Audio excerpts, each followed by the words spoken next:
यो WhatsApp everyone, स्वागत है आपका अभी एक्स प्लेस पर। दोस्तों, पार्ट 1 के एंड में हमने देखा था कि लुओ जियांग ने अपने दोस्तों और अपने मास्टर को एक भयानक जंग में खो दिया है। उसका घर तियानजू असैसिन हॉल अब राख बन चुका है और उसका सबसे बड़ा दुश्मन वेंडिंग अब भी आजाद घूम रहा है। लेकिन कहानी अभी खत्म नहीं हुई है। आज के इस पार्ट 2 में लुओ जियांग निकल पड़ा है स्पिरिट बटरफ्लाई सेक्ट की तरफ, जहां उसे एक ऐसे टेस्ट से गुजरना है जो उसकी जिंदगी बदल देगा। क्या वो अपनी असली पहचान छुपा पाएगा और क्या वो अपनी माँ का पता लगा पाएगा जो तियानशिंग माउंटेन में कहीं छुपी है? अगर आपने पार्ट 1 नहीं देखा तो पहले वो देख लें, और अगर आप तैयार हैं आज के इस धमाकेदार एडवेंचर के लिए तो चलिए वीडियो को शुरू करते हैं। अब आगे तो इस एपिसोड की शुरुआत में हमें उसी सेरेमनी का सीन दिखाया जाता है जहां पर कल्टीवेटर्स की स्पिरिचुअल रूट्स की टेस्टिंग होगी। इस सेरेमनी को विटनेस करने के लिए स्पेशल मेहमान की तौर पर वेंडिंग को भी बुलाया गया था। इसी बंदे ने लिu जियांग की फादर को खत्म किया है, तो उसकी हानि की वजह से लिu जियांग थोड़ा सा परेशान हो गया। उसे डर था कि वेंडिंग उसे पहचान न ले। साथ ही लिu जियांग के हाथ में उसकी फादर ने दी हुई बीड्स थी जो कि मेरे ख्याल से आगे उसे प्रोटेक्ट करेगी। वहीं पर वेंडिंग ने लिu क्लैन की को हुक्म दिया कि जल्दी से सेरेमनी को शुरू किया जाए। सो गाइस, आज इस सेरेमनी में सभी की स्पिरिचुअल रूट्स चेक किए जाएंगे और जिन दो बंदों के पास स्पेशल रूट्स होंगे सिर्फ उन्हें ही बटरफ्लाई सेक्ट में एडमिशन मिलेगी, यानी कि यहाँ पर बस 2 ही स्पॉट्स अवेलेबल हैं। और उतने में ही लिu क्लैन की पैट्रियार्क ने एक टैलिस्मान के जरिए वहाँ मौजूद स्पिरिचुअल पेड़ को अवेकन कर लिया। इधर लिu जियांग सोच रहा था कि शायद वेंडिंग ने अभी तक मुझे नहीं पहचाना, लेकिन अब अगर मैं यहाँ से वापिस जाऊँ तो उससे जरूर से मुझ पर शक होगा, और अगर मैं यहाँ से ना जाओ तो मुझे अपनी स्पिरिचुअल पावर को स्पिरिचुअल ट्री में ऐड करना होगा। उसकी चैनल करने के बाद ही मेरे स्पिरिचुअल रूट्स का पता लग सकता है। तो हो सकता है कि वेंडिंग अपनी हाई रैंकिंग वाले डिवाइन सेंस का इस्तेमाल करते हुए मुझे पहचान ले, यानी कि किसी भी सूरत में मेरी आइडेंटिटी जरूर से एक्सपोज हो जाएगी। इधर उस स्पिरिचुअल ट्री काफी तेजी के साथ ग्लो होने लगा और इसी के साथ स्पिरिचुअल रूट टेस्टिंग का कंपटीशन शुरू हो चुका था। तो सबसे पहला एक बंदा सीधी उस पेड़ के सामने चला गया। उसने बड़ी कूल अंदाज में अपनी स्पिरिचुअल एनर्जी को उस पेड़ के साथ चैनल किया। सभी लोग इसका रिजल्ट जानने के लिए बेकरार थे कि आखिर इसके पास कौन से स्पिरिचुअल रूट्स हैं, और फिर इन लोगों को पता चला कि इस बंदे के पास तो 5 एलिमेंट रूट है जो कि पूरी तरह से यूजलेस है। तो अब उसकी वहां से हटने के बाद एक और बंदी ने अपनी स्पिरिचुअल रूट्स को चेक किया। वेल, इसके पास भी 4 एलिमेंट रूट्स थे जो कि है metal, water, earth and fire, जो किसी काम के नहीं माने जाते। सो इसी तरह से 1 बाय 1 न जाने कितनी सारे लोग अपनी स्पिरिचुअल एनर्जी को उस पेड़ के साथ चैनल करने लगी, मगर इनमें से तो किसी के पास स्पेशल रूट्स नहीं थी, जिसके चलते इनकी उम्मीदों पर पानी फिर गया। ये लोग हमेशा मामूली से कल्टीवेटर्स ही बन के रहेंगे। और इतने में लियो फैमिली का लियो मिंग अपने पैट्रियार्क से कहने लगा कि प्लीज मुझे इजाजत दीजिए, मैं भी अपनी स्पिरिचुअल रूट्स को चेक करना चाहता हूँ। तो एल्डर ने उसे तुरंत ही परमिशन दे दी। इसलिए लियो मिंग बड़ी स्टाइल के साथ उस पेड़ के सामने पहुंच गया। लिu जियांग दिल ही दिल में सोचता है कि बंदा एक नंबर का कमीना है, मगर फिर भी ऐसे घटिया कैरेक्टर्स वाले लोगों को भी लियो फैमिली सपोर्ट करती। इधर लियो मिंग ने अपनी स्पिरिचुअल एनर्जी उस पेड़ के साथ चैनल की थी, जिससे वो पेड़ काफी तेजी के साथ ग्लो होने लगा। वहीं पर लोग मायूस होते हुए कहने लगे कि बंदा लियो क्लैन का मेंबर है, तो ये जाहिर सी बात थी कि इसके पास स्पेशल रूट्स जरूर होंगे। वहीं पर लिu जियांग सोच रहा था कि अब मुझे पता चला ये बंदा सबको अपनी जागीर क्यों समझता। इसे ऑलरेडी पता था कि इसके पास 3 तरह के रूट्स हैं। दरअसल लियो मिंग के पास मेटल, फायर और वुड एट्रीब्यूट्स थे, जिन्हें 3 एलिमेंट रूट भी कहा जाता था। वेल, इसका सीधा मतलब यह है कि लियो मिंग ने स्पिरिचुअल रूट कॉन्टेस्ट में अपना स्पॉट बना लिया, और अब लिu जियांग अपने फादर को ग्रीट करती हुई सीधे स्पिरिचुअल रूट्स को चेक करने रवाना हो गई। वहीं पर लियो मिंग भी उसे बेस्ट ऑफ लक विश कर रहा था। ओके ताई कि अगर तुम भी पास हो गई तो हम दोनों को एक साथ बटरफ्लाई सेक्ट को ज्वाइन करने का मौका मिलेगा। और अब लिu जियांग ने अपनी स्पिरिचुअल एनर्जी को उस पेड़ के साथ मर्ज करना शुरू कर दिया। उसकी एनर्जी पेड़ के साथ चैनल होती साथ ही वो पेड़ काफी तेजी के साथ ग्लो करने लगा। ये सब देखकर लिu जियांग के भी होश उड़ गए थे, और अब वो पेड़ पूरी तरह से ग्रीन कलर में बदल जाता है, जिसे देखते साथ ही सभी लोगों ने लिu जियांग के लिए तालियां बजाना शुरू कर दी। वहीं पर लिu जियांग ये सब देखकर दिल ही दिल में सोचने लगा कि शायद ये 2 स्पॉट इन्हीं 2 बंदों के लिए डिजाइन किए गए थे। खैर दोनों ऑलरेडी सिलेक्ट हो चुके हैं, यानी कि मेरे पास सिलेक्शन का कोई मौका नहीं। मगर वैसे भी लॉन्गेविटी पॉइजन कुछ ही दिनों में मुझे खत्म कर देगा और बिना फाइट करे तो मैं मरना नहीं चाहता। एटलीस्ट मैं इताओ तो खेल ही सकता हूँ, इसमें मेरा कोई लॉस नहीं होने वाला। वहीं पर लियो क्लैन की पैट्रियार्क काफी ज्यादा खुश हो गए क्योंकि लियो जिन के पास सबसे स्पेशल रूट्स थे जिसे वाइल्ड एलिमेंट रेयर रूट भी कहा जाता है। यहाँ पर सभी लोग लियो जिन के लिए तालियां बजा रहे थे क्योंकि ऐसी रूट हजारों सालों में किसी एक के पास ही पाई जाती। सर अब एग्जामिनर सबको बताने लगा कि वैसे तो स्पिरिचुअल रूट टेस्टिंग में 2 ही स्पॉट अवेलेबल थे जो कि ऑलरेडी फिल हो चुके, मगर फिर भी हम किसी के साथ अनफेयर नहीं करना चाहते। अगर तुम में से किसी बंदे ने अभी भी अपने रूट्स को टेस्ट नहीं किया तो उसके पास एक और मौका है। वेल यहाँ पर लूजियन काफी बड़ी कश्मकश में था। अगर वो आगे गया तो सीधे वेंडिंग की नजरों में आ जाएगा और अगर वो खामोश रहा तो उसके हाथ से कल्टीवेटर बनने का मौका फिसल सकता है।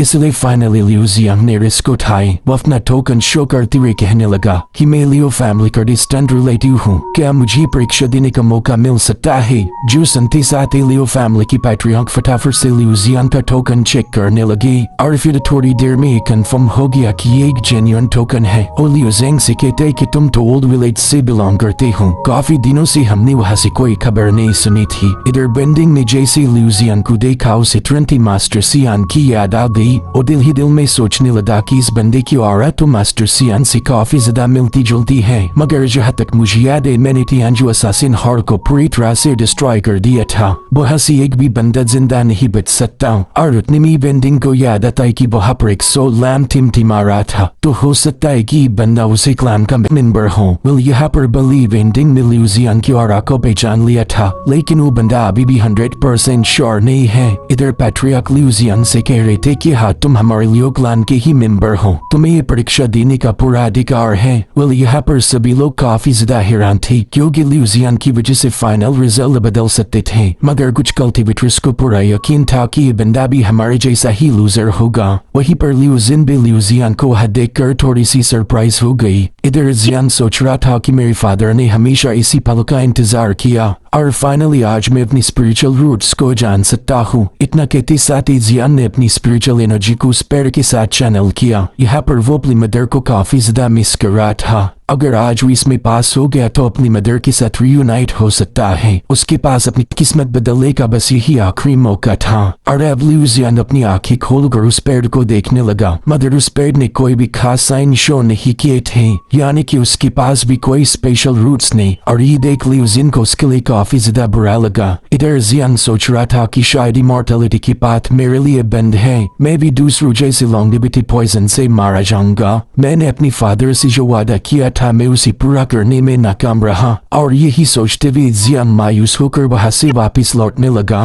इधर लियो फैमिली की पैट्रियार्क को भी जियान के लिए काफी ज्यादा बुरा लग रहा था, मगर उतने में उस पेड़ से काफी स्ट्रॉन्ग एनर्जी रिलीज होने लगी जो देख सभी लोग हैरान थे। वो पेड़ बड़ी ही तेजी के साथ ग्लो करते हुए अपनी ऑरा को रिलीज करने लगा। इधर बेंडिंग इस नजारे को देखते साथ ही कहने लगा कि ये तो रूट अवेकनिंग है। साथ ही जियान को याद आता है कि उसकी फादर ने उसे बताया था कि सबसे पहला तुम्हें अपनी स्पिरिचुअल रूट्स को अवेकन करना होगा। नॉर्मली तो स्पिरिचुअल रूट्स एक बच्चे की पैदा होती साथ ही अवेकन हो जाते हैं, लेकिन जियान की केस में ऐसा नहीं हुआ था। वेल यहाँ पर जियान की रूट्स तो अवेकन हो गए, लेकिन उसके पास कौन से रूट्स है ये बात अभी भी रिवील होना बाकी थी। और तभी उस पेड़ ने शो किया कि जियान के पास बहुत ही स्पेशल रूट है, इसे अर्थन फायर ड्यूअल रूट कहा जाता था। पैट्रियार्क तो इन रूट्स को देखते साथ ही खुश होकर तालियां बजाने लगी। वो जियान को शाबाशी दे रही थी। और अब जैसे जियान की रूट्स की अनाउंसमेंट हो गई तभी लोग खुशी से झूम उठे। यहाँ मौजूद हर एक बंदा जियान के लिए खुश था। और अब पैट्रियार्क सीधी वेंटिंग से पूछने लगे कि सीनियर बताया आपका इन बच्चों को लेकर क्या ख्याल है? जिस पर वेंटिंग कह रहा था कि मैं तो बस ऐसी इस गैदरिंग को विटनेस करने आया था, लेकिन आज पता चला कि लियो क्लैन के पास भी टैलेंट की कोई कमी नहीं। तुम्हारे पास तो एक ड्यूअल रूट वाला कल्टीवेटर भी मौजूद है। अब तो इस बात में कोई शक नहीं रहा कि तुम्हारे क्लैन का फ्यूचर काफी ज्यादा ब्राइट होगा। जब ये खबर मैं मेरे मास्टर को सुनाऊंगा तब उन्हें भी काफी ज्यादा खुशी होगी। और इतना कहते साथ ही वेंटिंग उन्हें अलविदा कहते भी वहां से निकल पड़ा। मगर तभी जियान को देखकर वही पर रुक जाता है। यहाँ पर उसने अपने डिवाइन सेंसेस सेंसेस को एक्टिवेट कर लिया था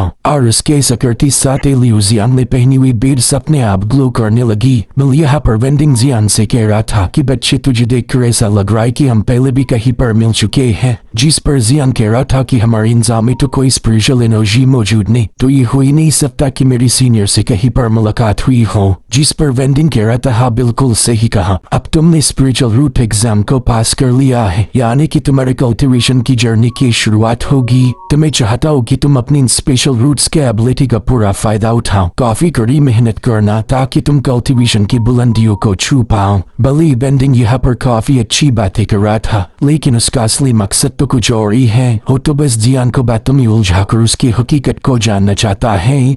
और ये बात जियांग को भी समझ आ गई, मगर तभी उसे याद आता है कि उसकी फादर ने उसे प्रेयर बीयर्स दी थी और इन्हीं बीयर्स ने जियांग की ऑरा को छुपा दिया, जिसके चलते वेंडिंग भी उसकी ऑरा को ट्रेस नहीं कर पा रहा था। और दिल ही दिल में कहता है कि इस लड़के की स्पिरिचुअल पावर काफी ज्यादा फ्लिकर कर रही, और मेरा डिवाइन सेंस इतना ज्यादा पावरफुल होने के बावजूद भी इसे ठीक से प्रोब नहीं कर पा रहा। मेरे ख्याल से इसके पीछे का रीजन है इसकी स्पेशल रूट्स। भले मैं इसकी ओरिजिन को समझ नहीं पा रहा, लेकिन ये बात तो कंफर्म है कि इस का बैकग्राउंड काफी ज्यादा मिस्टीरियस होगा, और ना ही इस पर मैं कोई जबरदस्ती कर सकता क्योंकि ये तो लियो क्लैन की टेरिटरी है। मगर कोई बात नहीं, इससे पूछताछ करने का मुझे कोई और तरीका ढूंढना होगा। जिसके बाद वेंडिंग गुस्से में वहां से रवाना हो गया, और इधर जियांग शुक्र मना रहा था कि वो बाल बाल वेंडिंग की चपेट में आने से बच गया है। इधर लियो फैमिली के पैट्रियन बताने लगे कि जियांग अब हमारी फैमिली का मेंबर बन चुका है, तो कुछ दिनों तक ये हमारे मैनर में मेहमान रहेगा, और फिर कुछ ही दिनों में जियांग और लियोजिन मिलकर बटरफ्लाई सिक को ज्वाइन कर सकते हैं। दरअसल जियांग ने क्वालिफाई होने की वजह से लियो मिंग इस कॉन्टेस्ट से बाहर हो चुका था,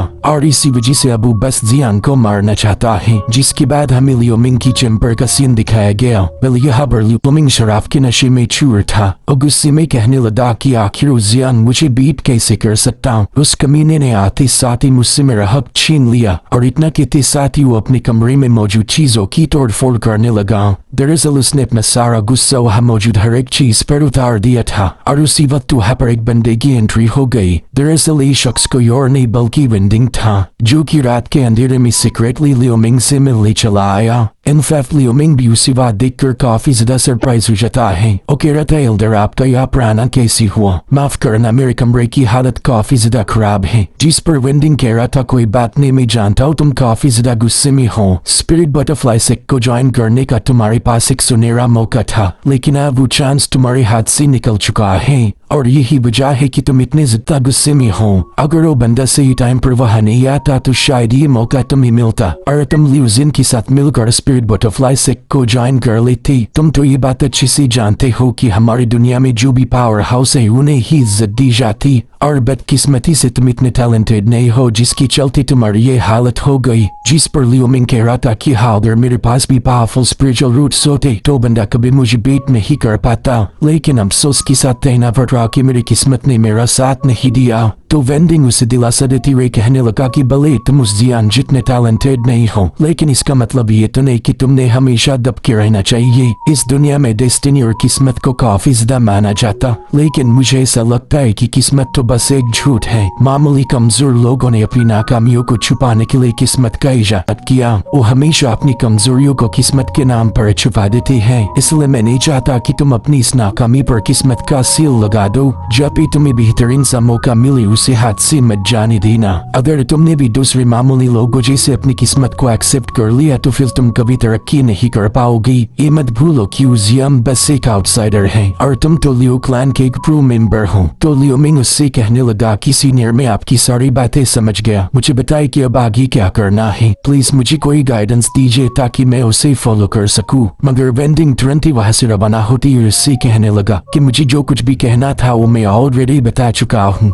अब आगे तुम समझदार हो, क्या करना है इसका फैसला तुम लोगे। उसके वहां से जाने के बाद लियो मिंग कहने लगा कि बुढ़ा तो एक नंबर का खड़ूस है, बेवजह मुझे उकसाने यहाँ चला आया। मगर उसकी बातों में काफी हद तक सच्चाई थी। उस जियांग ने यहाँ कर मुझसे मेरा फ्यूचर छीन लिया। और तभी उसकी नजर पड़ी एक रिंग पर जो कि वेंडिंग से बिलोंग करती थी। साथ ही लियो मिंग ने देखा कि इस रिंग से काफी अजीब सी ऑरा रिलीज हो रही है, तो वो काफी ज्यादा क्यूरियस होकर उस रिंग को उठा लेता है और समझ गया था कि इधर वेंडिंग ने ही जानबूझकर इस रिंग को यहाँ पर छोड़ के रखा। चांसेस है कि इस रिंग को पहनने से मेरी पावर इंक्रीज हो जाए। तो लियो मिंग ने फटाफट से उस रिंग को पहन लिया, मगर ऐसा करते साथ ही लियो मिंग को काफी ज्यादा तकलीफ होने लगती है। एक अजीब किस्म की एनर्जी उसकी बॉडी में समाने लगी। लियो मिंग तो उस एनर्जी को रेजिस्ट करने की पूरी कोशिश करने लगा। उसे लग रहा था कि अगर वो इस रिंग को उतार दे तो सब कुछ सही हो जाएगा, मगर वो रिंग तो उसकी उंगली से बाहर निकलने का नाम ही नहीं ले रही थी। उसने ठान लिया कि वो लियो मिंग की बॉडी पर कब्जा कर लेगी।